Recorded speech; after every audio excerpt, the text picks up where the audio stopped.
Okay, so good morning, guys. We are doing this energy chapter. So I have told you in the energy, in the renewable energy, we are left with three: wind energy, and then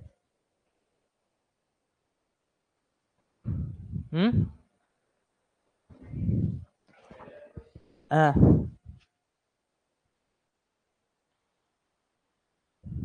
solar energy. We already done, and we are left with geothermal energy. Geothermal energy. So today we'll cover all these three things. Okay, and tomorrow we'll see this nuclear policy, diplomacy.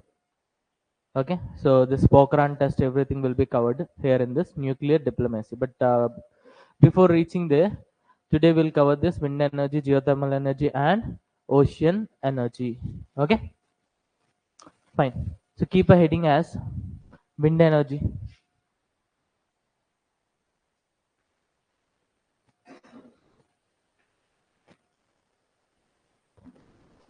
Wind energy.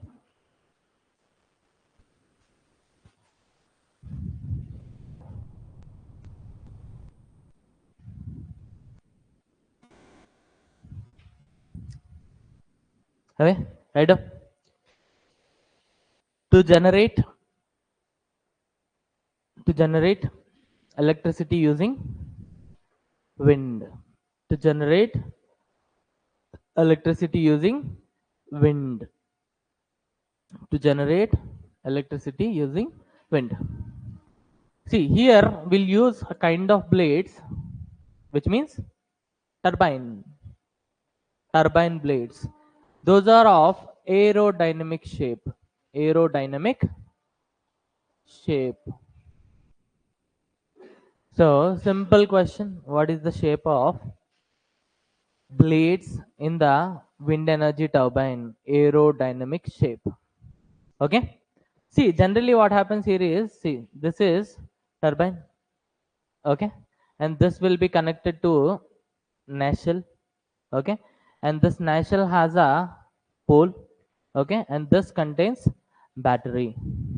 Okay, so this nacelle minimum height must be 100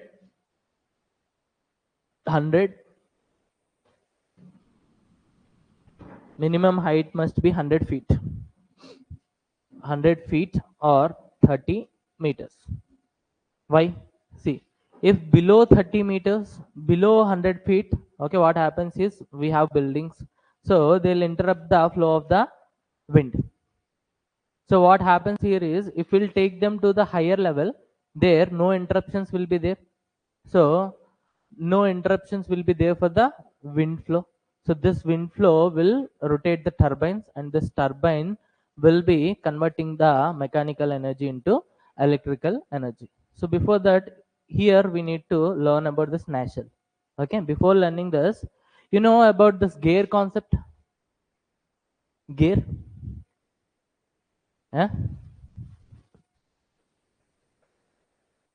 No? See, what is the purpose of gears in your vehicles? Okay, fine, leave. Okay, let's say gear is a kind of wheel. Gear is a kind of wheel wherein we'll have teeth. Wherein we'll have teeth. See, I mean, you'll find something like this. Yes. Okay. So I'm not taking the teeth. Okay. Instead, what I'm taking is two gears, same or of same size. Both are of same size. Now, what happens is Now what happens is, let's say this gear is moving like this. This gear is moving like this. Now what happens to this gear? This gear will rotate like this. This gear is rotate like this. Okay, so this is the basic concept. If one is moving in clockwise, the other will move in anti-clockwise. Okay, simple. Now tell me this time. See, now I have taken a small gear. I have taken a, or else I'll take a big gear. I'll take a big gear, and then I'll attach a small gear to it. Okay. Now tell me, this gear is moving like this, and now the direction of this gear will be anti-clockwise, anti-clockwise, anti-clockwise. Now see here. Let's say here the speed of this big gear is 1 rotation per second. 1 rotation per second. Now what happened is this wheel, this gear, it started rotating from here, here, here, here, here, and it reached here. Okay. By then, this it will start from here and it will rotate from here to here. Yes, obviously the length it covers. See, let's say it has 24 teeth and overall it has 24 teeth, and overall it has 24 into 4, which means 96 teeth. Okay. So if it is covering 24 teeth, it will cover one circle. One circle. So here the concept of gear is, if a big gear is connected to a small gear, then the speed is increasing. Because see here, per quarter rotation, we have one rotation here. So let's say the speed of this wheel is 1 rotation per second. Now the speed of this wheel is 4 rotations per second. Okay. So this is technical quite. Okay. That's the thing which we will be using in our bike gears. In the first gear, it is connected to a slightly bigger gear so that your speed will be low and your pickup will be more.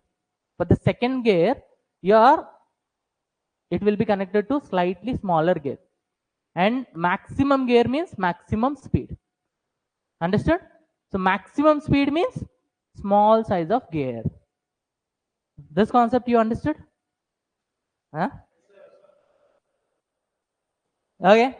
If not the case, simple, gear is used to increase the speed or to decrease the speed. If a big gear is connected with the small gear, the speed is increased.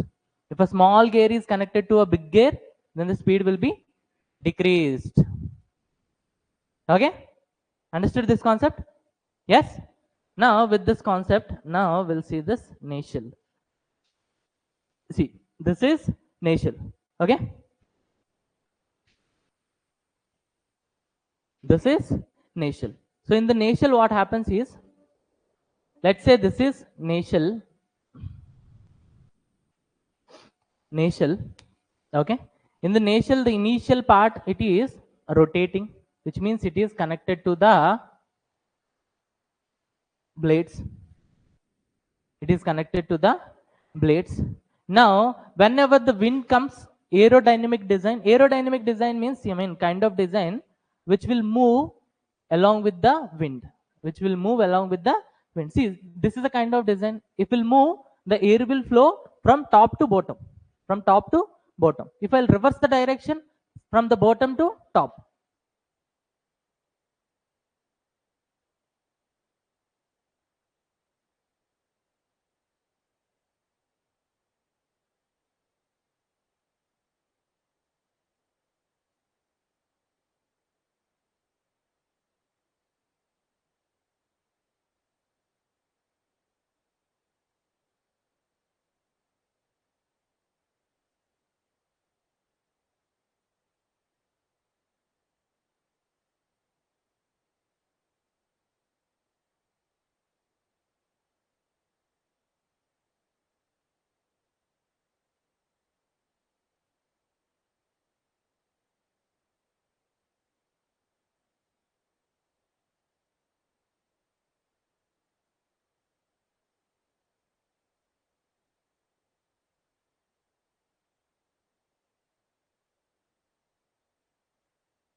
Okay.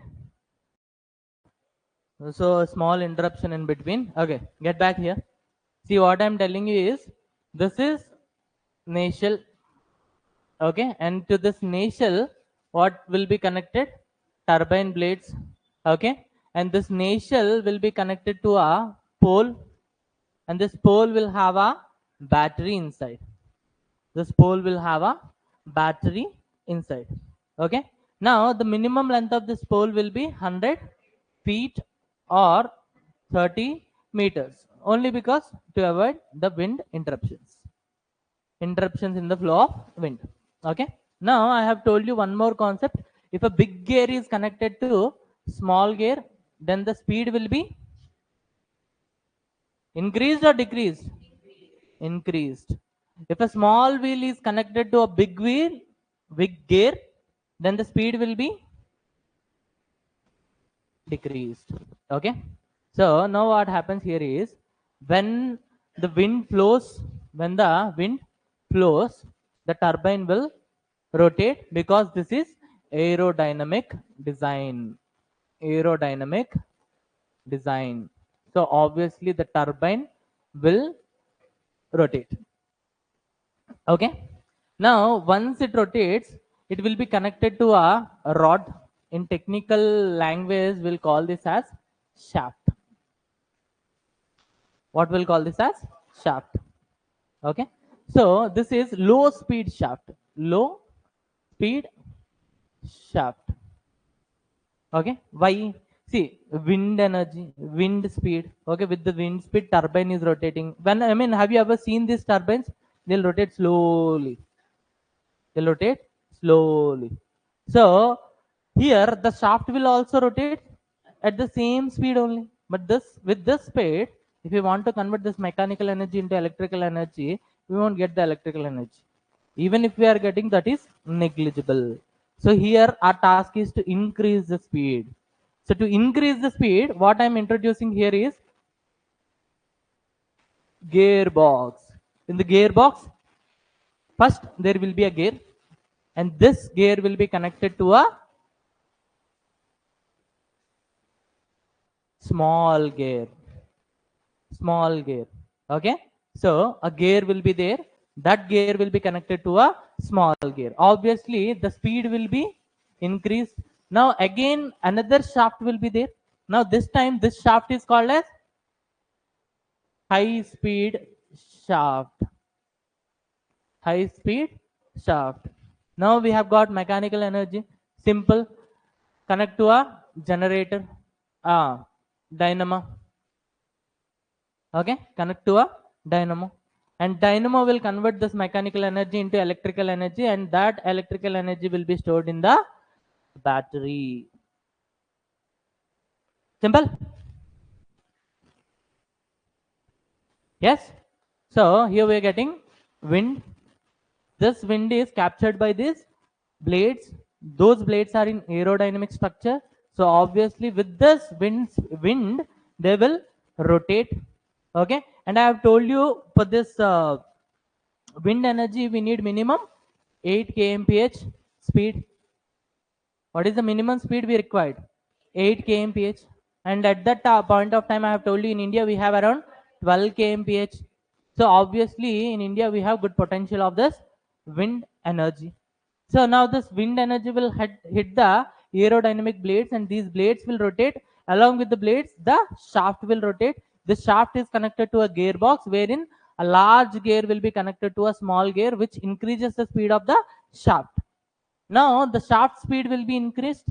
Now with this speed, we'll try to convert this wind energy into, I mean this mechanical energy into electrical energy. So we need an instrument called dynamo. Okay, this dynamo is generally called as generator. That's the reason, I mean, whenever power cuts are there, people will use generator. This generator is nothing but you will fill the fuel. With the fuel, turbine will rotate. The turbine mechanical energy will be connected into transferred, I mean transferred, converted into electrical energy, and that instrument will call in layman language as generator. So generator is nothing but dynamo. Okay, understood terminology? Draw the figure. And what is this? Nacelle.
Done. Okay.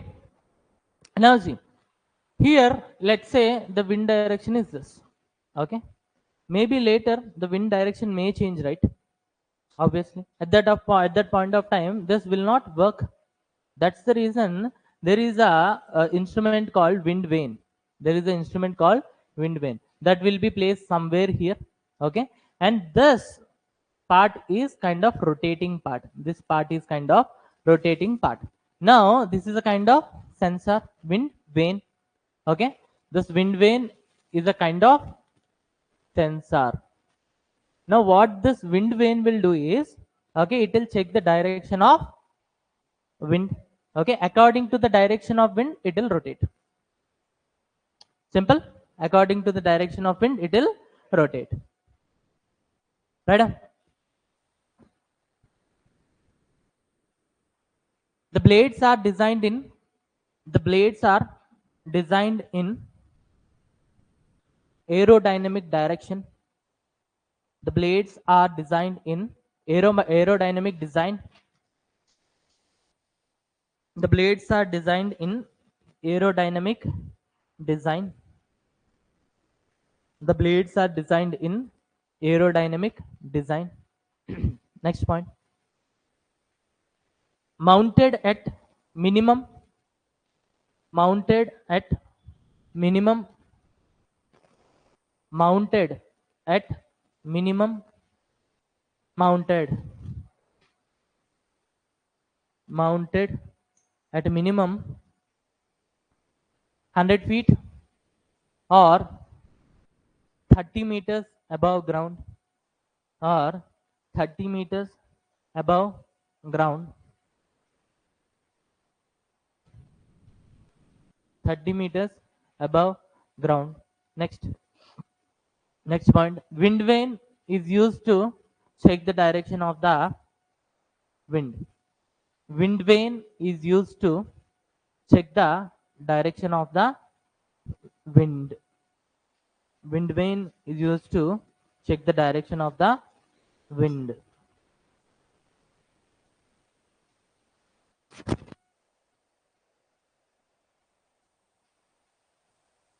Next point, in 1986, in 1986, the development of wind power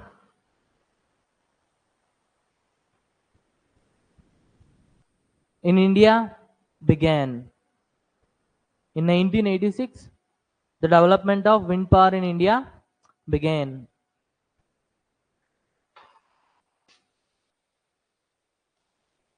Where? Three places: Maharashtra, Maharashtra, Gujarat, Tamil Nadu. Okay. In Maharashtra, there is a place called Ratnagiri. Ratnagiri. In Gujarat, Okha. In Tamil Nadu, Toothukudi. In Tamil Nadu, Toothukudi.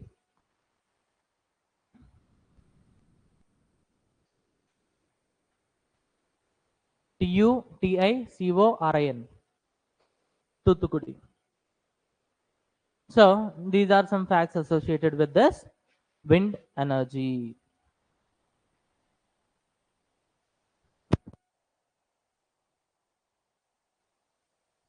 Simple. So this is wind energy. So in the wind energy, we have read only few points. See here, the blades are of aerodynamic design. Generally, I mean, turbine will be there. The turbine is connected to a nacelle, and this nacelle is connected to a pole. Okay, in the pole will have battery. In the nacelle, on one end will have turbine. The blades are of aerodynamic design. This is connected to shaft. The shaft is connected to gear, and the gear will increase the speed. That is again connected to shaft. The shaft is now connected to generator or dynamo. This dynamo will convert this mechanical energy into electrical energy. Okay, so here we are using a instrument to find out the wind direction, which is wind vane. Okay, this is previous year question. Done. And then we have seen some facts. We have started in which year? 1970, 86. 1986, and at three places. One is Maharashtra, Gujarat, and Tamil Nadu. In the Maharashtra, Ratnagiri, and Gujarat, Okha, and Tamil Nadu, Toothukudi. Okay. Now, geothermal energy. Geothermal energy. Geothermal energy. Write down energy generated from the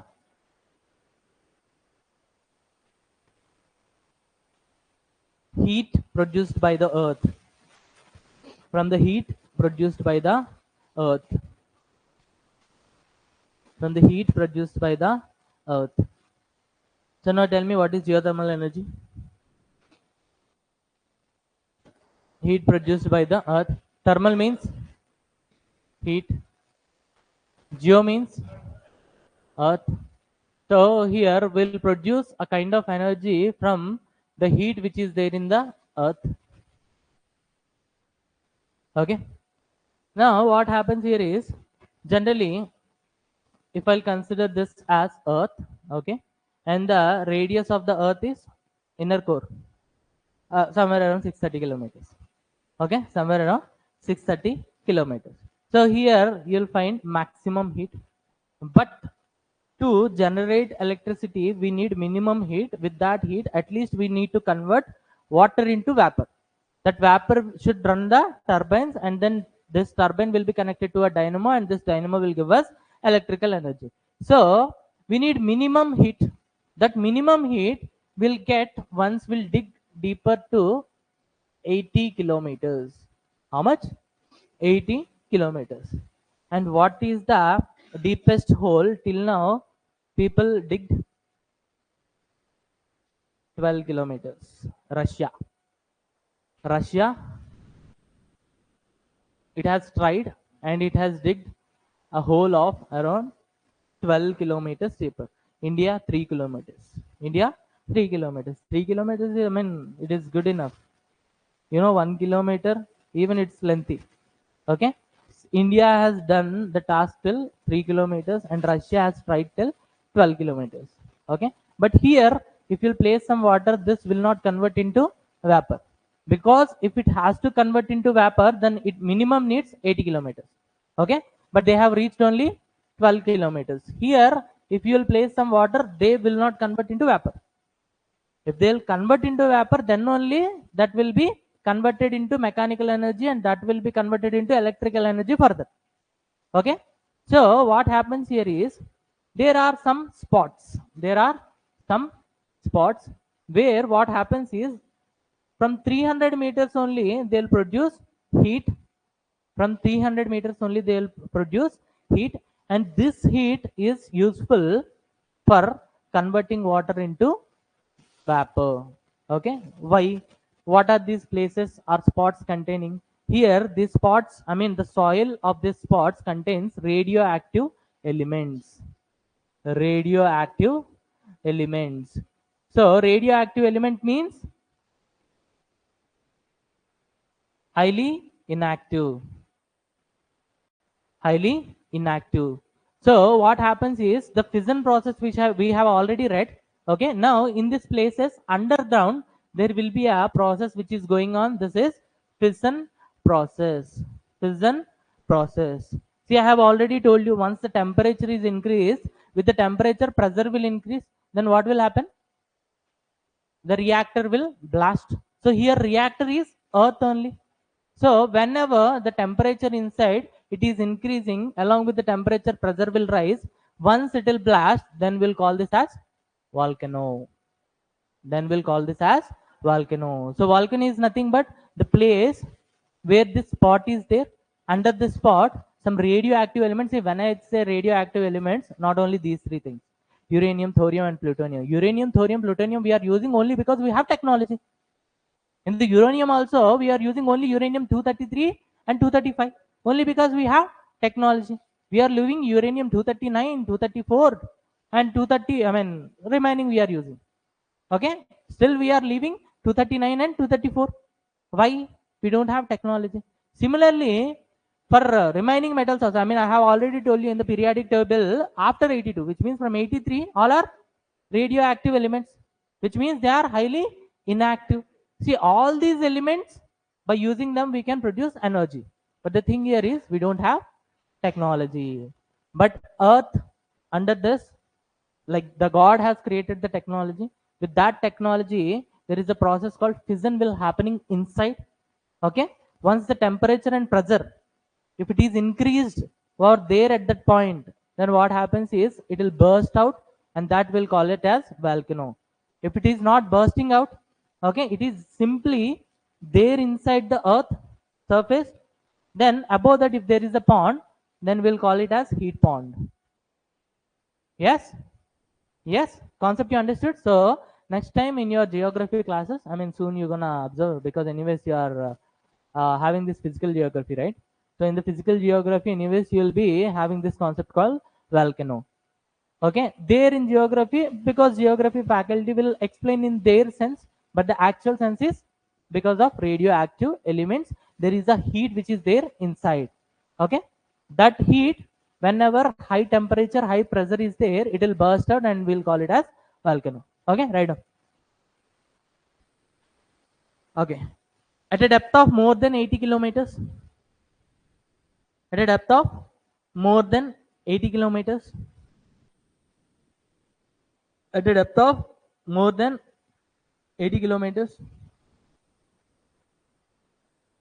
heat is available normally. Heat is available normally. When I say heat, this heat is useful to convert water into vapor. Heat is available normally. At a depth of more than 80 kilometers, heat is available normally. But in certain locations, but in certain locations, at a depth of 300 meters to 3 kilometers,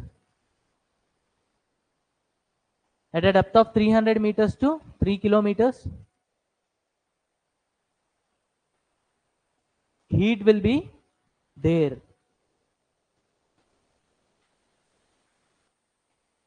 Heat will be there. Heat will be there. At a depth of 300 meters to 3 kilometers, heat will be there. And these are called as geothermal spots.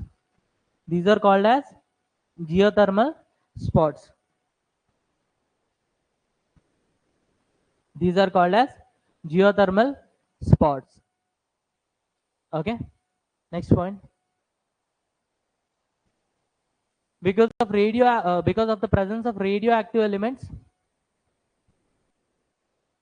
because of the presence of radioactive elements, the heat will generate in these spots. Because of the presence of radioactive elements, the heat will generate in these spots.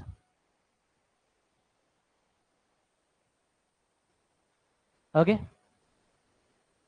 fine. See, wherever the heat is reaching, okay, till then the area will be called as geothermal field. Geothermal field. See, if we'll find out this spot, okay, this will be geothermal spot. Okay, the heat will be reaching to certain territory. Yes, certain piece of land. The entire piece of land will be called as geothermal field. Okay, right on.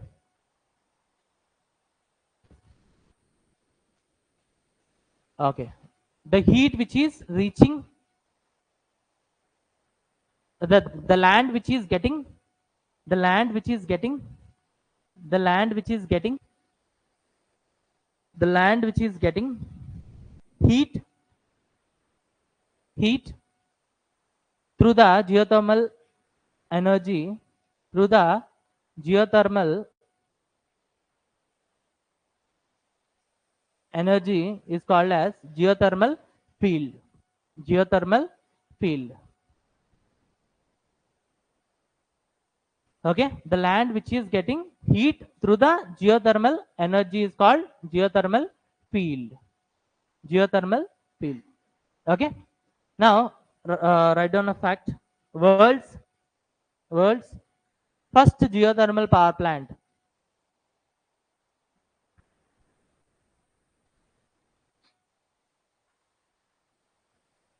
Laudello.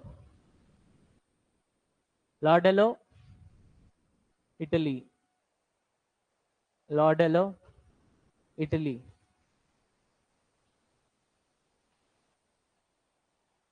in 1911. Laudello. Laudello, Italy, in 1911. In 1911. Okay. Now see, listen. Concept. See. Let's say we have finded a geothermal spot. We have finded a geothermal spot. Now what happened is somewhere around here there is a geothermal spot because of this radioactive elements. Some fission kind of reaction is happening over there. Okay, so this is somewhere around 2 kilometers from the earth's surface. So this is earth's surface, from then it is 2 kilometers. 2 kilometers. Now because of this, here entirely heat will be there. Here entirely heat will be there. Yes, yes. Now what happens is, in your home also, if you dig deeper, at a point of time you will find water, and this is called as water table. Okay, so obviously below the earth surface will have water table, which means groundwater. Now generally groundwater will be in the normal temperature, but here what happened is, below that there is a geothermal spot, kind of stove. Now it is heating the water. Now it is heating the water. If it is open, then we'll call it as heat ponds, but it is closed by the earth surface.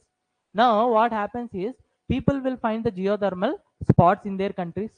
Now after finding the geothermal spots, they'll dig a deep hole like this, and they'll put some pipes. Okay, now this water, it is heating. Okay, so obviously the water will be converted into vapor. So this vapor, they will transfer here, and they'll connect to a turbine, and they'll connect to a, okay, dynamo or generator. Okay, and then what happens is they'll again collect to a cooling towers. Okay, or else let's keep this aside. Okay, now this turbine, here we have generator and here we have battery. Okay, now this turbine is again connected to a cooling tower, which means the process of condensation will be happening here. Condensation means converting vapor into liquid. Okay, so here cooling temperature will be given. Again, the vapor will be converted into water. Now again, this water will be injected back to the ground surface again. Okay, so generally what they'll do, they'll spot a geographical spot. Now after finding the geographical spot, for sure there will be water table in between. Okay, that water might be less or huge, but for sure there will be water content. Okay, now this water, what's the story here is, it is on the stove, which means on the geographical spot, which means this water is continuously boiling. This water is continuously boiling. Now we'll dig a hole and we'll insert a pipe. Now in the pipe we'll get only vapor, not water. We'll get vapor. This vapor will be useful to run the turbine. This turbine is connected to a generator, and this generator is connected to a battery. Now, on the other part, this turbine is connected to a cooling tower. So vapor comes here, and vapor will be converted into water, and this water is again injected back to the water table. So this is your geothermal energy. Understood? Okay. So here only fact you need to remember is this Lardello, Italy, 1911. Okay.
Done? Yes? Now write down.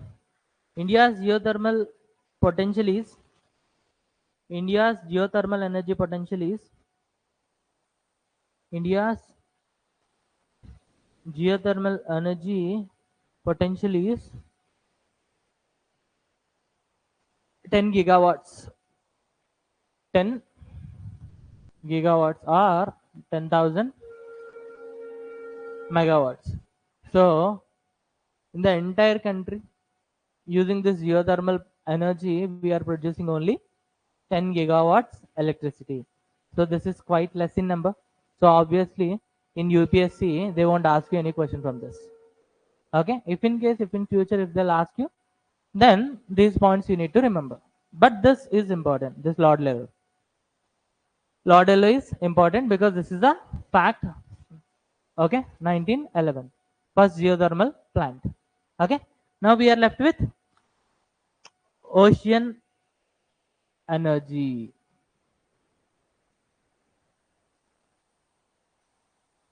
Ocean energy.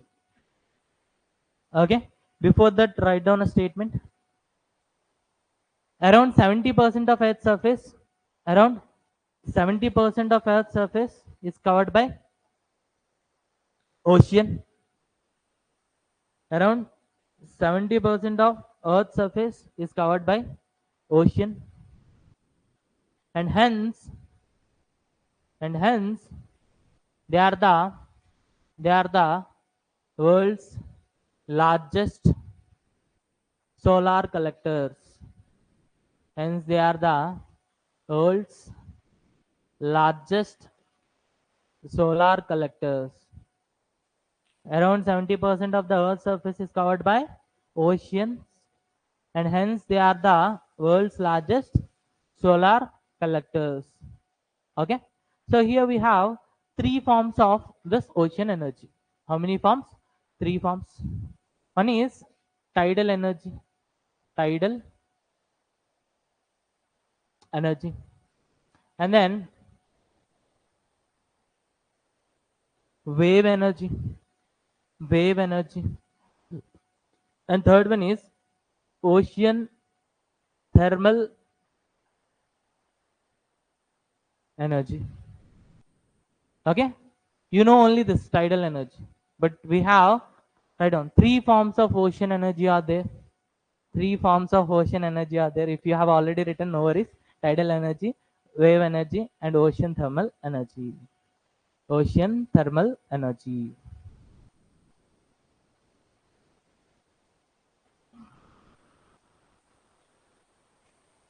Okay. So keep a heading as tidal energy. Tidal.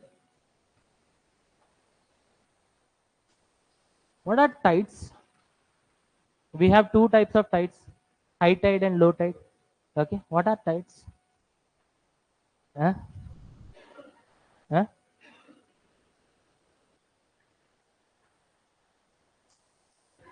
Okay. Let me give you a hint. Tides will happen only because of gravitational force. Yes. Okay, finally, let me explain. See, this is Earth. This is Earth. Okay. This is Moon. This is Moon. And this is Sun. This is Sun. If all three are in same line, okay. So here Moon will attract Earth and Sun will also attract Earth. So at this point of time, what happens is, anyway, Sun is solid in form. So solid form, it won't extend, it won't expand. So the one which is liquid in form, which will expand. So here what happens is, the water which is there here, it will expand like this. It will expand like this, and this is called as high tide. This is called as high tide. Okay. So whenever, okay, this Moon, Sun, and Earth, they are in the same line. At that point of time, gravitational force will be more from Moon and Sun. Okay, so Moon will pull towards Moon side, and Sun will pull towards Sun side. Finally, the water will expand. Water will expand. So here, what happens is, the level of water will increase. The level of water in the oceans will increase. And similarly, at that point of time, you will see the more water levels towards you. Okay. See, similarly, you have went to a beach here. This is Vizag beach. Okay. In normal situations, the water level till here. Okay. So in tidal kind of situations, because the water is pulled by the moon surface, now this water level will be more, so this will come till here. So this is high tide. Understood the concept? Okay. Similarly, when the moon, okay, is somewhere around here, okay, they will pull from one side and pull from one side. So obviously what happens is the water level will be low on one side. The water level will be low on almost more than 1/4 side. Okay, so this is called as low tide. This is called as low tide. So in the low tide, what happens is the water level will be less than normal. The water level will be less than normal. Okay, so here if you went to Vizag beach, at that point of time the water will be far away from you. Okay, in the high tide the water will be close to you. In the normal time, in between. In the low tide it will be far away from you. Okay, in the terms of depth. Okay, so in the high tide the water level will be high. In the low tide the water level will be low. Okay, in the normal time, medium. Understood? Okay, so this again anyways your geography faculty will take 1 hour to explain this. Fine. So at that point of time you will get more clarity. So let me explain you this. See here what happens is, let's say this is ocean.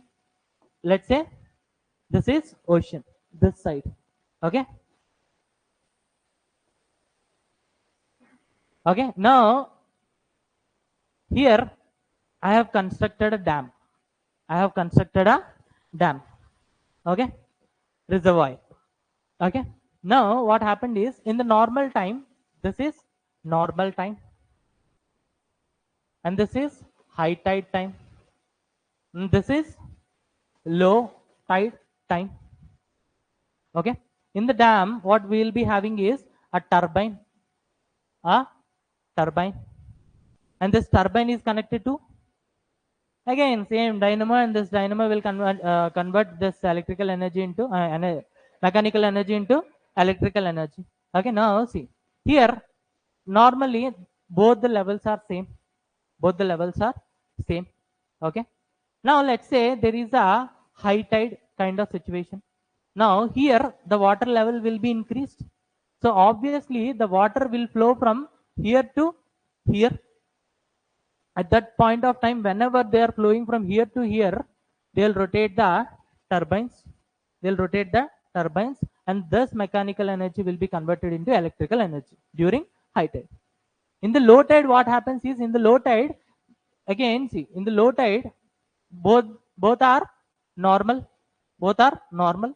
In the low tide, what happens is, on one side the water level will be down. So from reservoir to ocean, this time the water will flow. So this time the water will flow like this, and the turbine will rotate in opposite direction. Still the mechanical energy will be converted into electrical energy. So here, by using high tide and low tide, we are creating energy. That's the reason we'll call it as tidal energy. Yes, understood? So tides means, see, the level of water will increase. Simple. Because of gravitational pull of moon. Okay, because moon is close to Earth's surface, people will say because of the gravitational pull of moon. But the actual scenario is by the gravitational pull of both moon and sun. But as sun is far away from the Earth, people will neglect sun and they'll call it as gravitational pull of moon. Okay. Now in high tide kind of situation, the level of water will reach high, will be reaching high. At that point of time, the water from the ocean to, it will flow towards reservoir. Whenever it is flowing, in between will have a turbine. So this turbines will rotate. This turbines will rotate. Now after these turbines are rotating, it will produce electrical energy. In low tide kind of situations, here the level will be normal, but here the level will be low. At that point of time, the water will reach from there to here. So again the turbines will rotate, but this time opposite direction. Still mechanical energy. That mechanical energy will be connected into electrical energy. Okay, draw this picture. More than enough.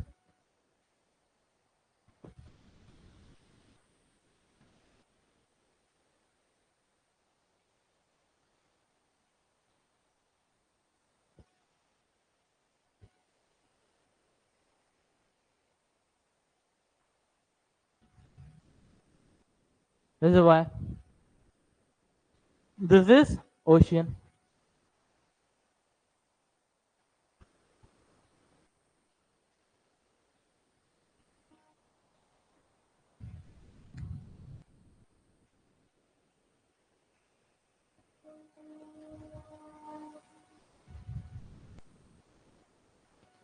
See, in all these energy generation concepts, one concept is similar, which is turbine and then dynamo and then electrical energy.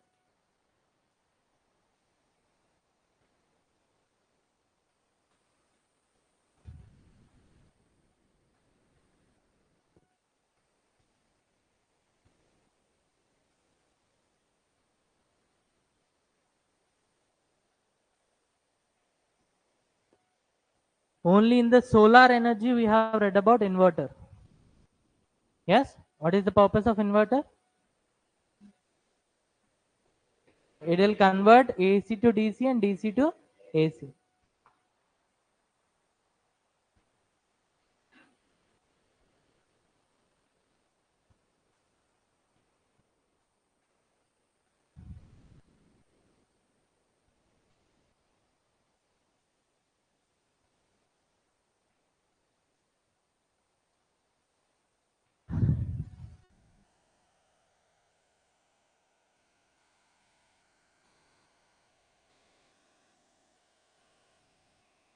Okay, done? Okay, write down. Here,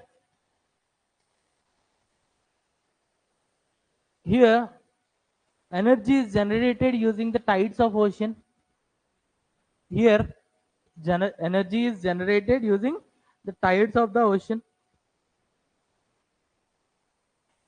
Next point, tide hyphen a gravitational pull created by moon. Next point, tide hyphen gravitational pull by moon. Gravitational pull by moon. Okay. Next, write down.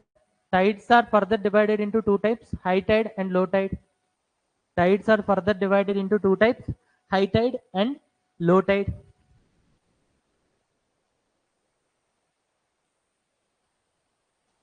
Tides are further divided into two types: high tide and low tide. Under that, write down high tide hyphen water level is high. High tide hyphen water level is high. Next, low tide hyphen water level is low. Water level is low. Okay. Now, mechanism. Keep a heading as mechanism. Mechanism. MECHANISM. Mechanism. Okay. During high tide, during high tide, the water will flow from ocean to ocean to reservoir. During high tide, the water will flow from ocean to reservoir. During low tide, during low tide, next point, during low tide, the water will flow from reservoir to ocean. Reservoir to ocean. During low tide, the water will flow from reservoir to ocean. Okay. So this is tidal energy. And we are left with only two energies: wave energy and ocean thermal energy. Okay. And then I'll leave you. Wave energy, quite simple. See, wave energy. See, because of tides, if we are creating energy, then it is called as tidal energy. So wave energy means because of the waves. So waves. Okay. So here, see, we'll find, we'll install a turbine on the ocean bed. On the ocean bed, we'll go to the deep of the ocean. On the ocean bed, we'll install a turbine. We'll install a turbine. We'll install a turbine. Okay. And this is your ocean. So in the ocean, waves will be there. Because of the waves, the turbine will rotate. Turbine will rotate, but this rotation is at minimum speed. So obviously this turbine will be connected to a gearbox. Okay, and this gearbox is connected to dynamo and will get electrical energy. But the thing here is, see, this is not possible everywhere.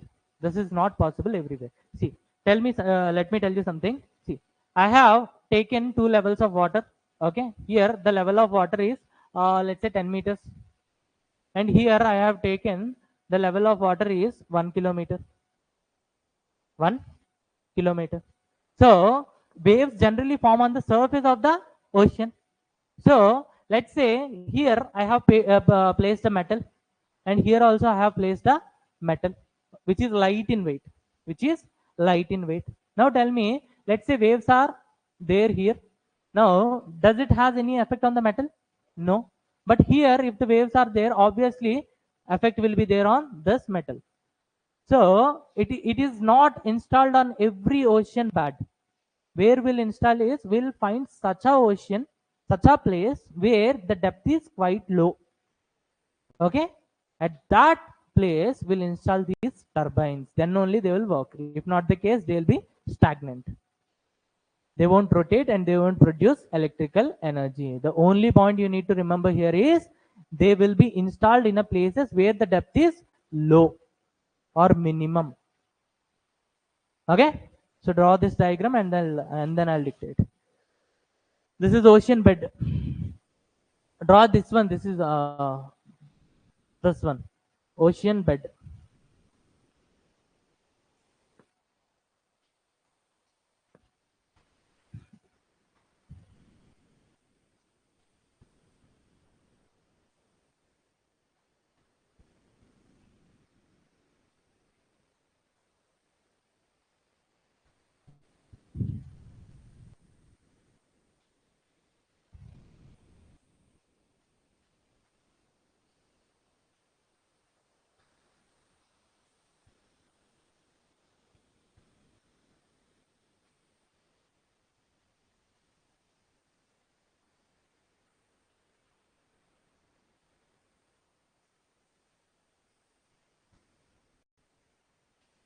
Okay, now keep a note point.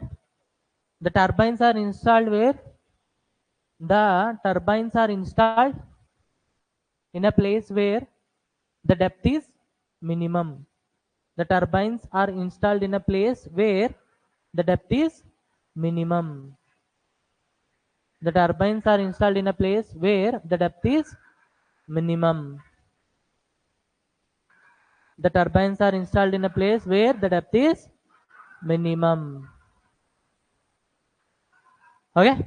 Next, we are left with ocean thermal energy. Ocean thermal energy. Ocean thermal energy. So here we are taking the heat of the oceans and then we are converting them into energies. Okay. So this is, I mean, this is also easy, but people will say this is technical. But listen, this is quite easy. See, in the ocean, we'll find salt water. So with the salt water, there is a phenomena will be there. Okay. So if the salt water is focused to heat, okay, the top portion will be maximum temperature and below that it will have minimum temperature. Below that it will have minimum temperature. Why? I'll tell you later. Okay. So below it will have minimum temperature. Let's say if here it has 38 degrees. Okay. Later here somewhere around here you will find only 17 degrees. So you will find two places, okay, where minimum 20 degrees Celsius difference is there. 20 degrees Celsius difference is there. Okay. So on the surface you'll install a chamber. Okay. Inside the chamber you'll fill this with ammonia, liquid ammonia. Ammonia is NH3, liquid ammonia. See, This speciality of this liquid ammonia is this is volatile. This is volatile. Volatile means, I mean, see, in economy, I have told you volatile means it will flow. Okay, immediately the flow will be there. But here, volatile means whenever you are giving heat to the ammonia, immediately it will convert into vapor. Okay, so highly volatile liquid means whenever you are giving heat, immediately it will convert into vapor. So liquid ammonia is highly volatile. Okay, it will be at 20 degrees Celsius. Even if you are giving 10 to 15 degrees Celsius also, immediately it will convert into vapor. Okay, now this liquid ammonia is again connected to a turbine, and from then dynamo, and here also, I mean, here and there we'll install a battery. Okay, now again this from the turbine will get liquid ammonia. Yes, sorry, vapor ammonia. This vapor ammonia is close to this 17 degrees Celsius. Here we'll install another chamber. Now this chamber, what it will do is it will convert this vapor ammonia into again liquid ammonia. So here see, this became vapor, this became vapor, and this became vapor.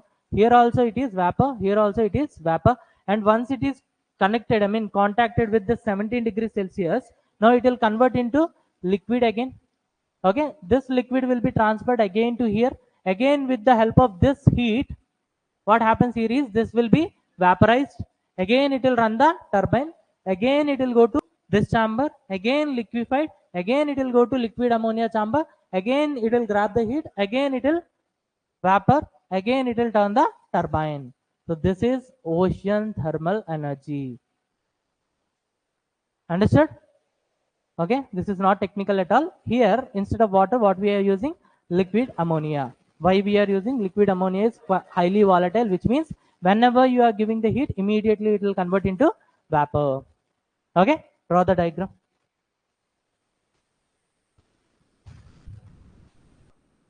Huh? Now same ammonia will be used as a cycle. Okay, because I mean, see, obviously if you have some quantity of water in a closed container, if you are heating and the water is converting into vapor at a point of time, it will touch the surface, it will cool down, it will become water again, it will come down. Yes, again it will be heating up, it will be vaporized, it will touch the top surface, again it will cool down, again it will come down. So end of the day, if you'll stop the stove and if you'll check the quantity, you'll have 1 liter. If you start with 1 liter, if it is really a closed container, end of the day you will find 1 liter only. Same case with ammonia. The amount of ammonia which you are placing here, that will remain same. Okay. Why we are not using this in the atmosphere means in the atmosphere we have air. Okay. So we won't find 20 degrees Celsius difference. But in thermal, I mean in this ocean, we'll find 20 degrees Celsius difference. That's the reason we are using this in ocean, not in atmosphere. Understood? You might have asked me this.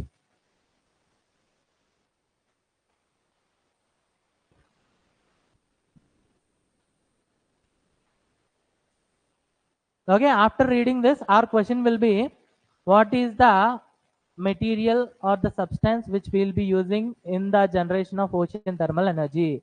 Liquid ammonia.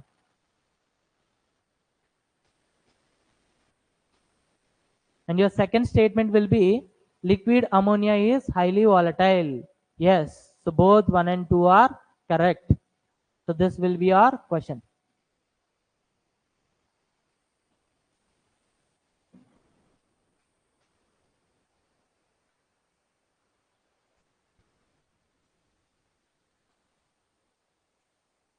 Okay, only few things here I need to dictate. Remaining everything I think you understood. Right now, here liquid ammonia will be used. Here liquid ammonia will be used. Here liquid ammonia will be used. Next point, liquid ammonia is highly volatile.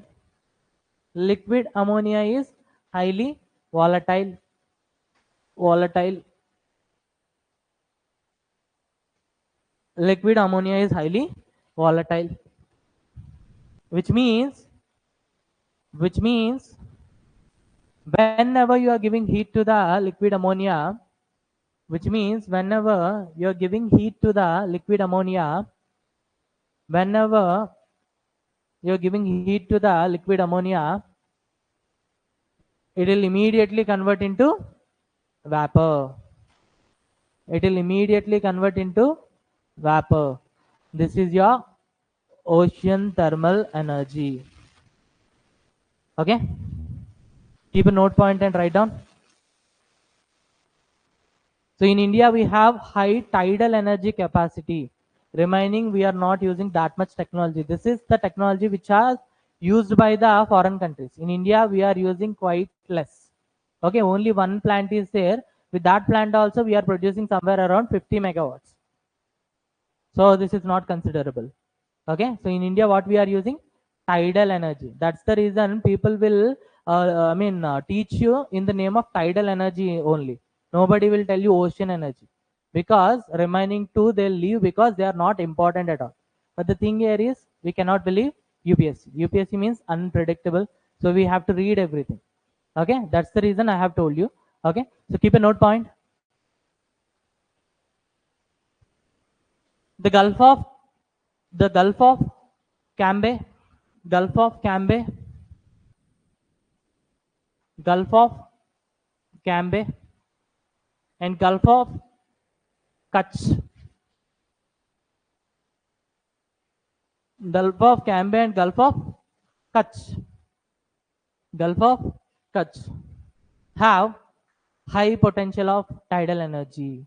Have high potential of tidal energy. So here I am not talking about remaining wave energy or ocean thermal energy.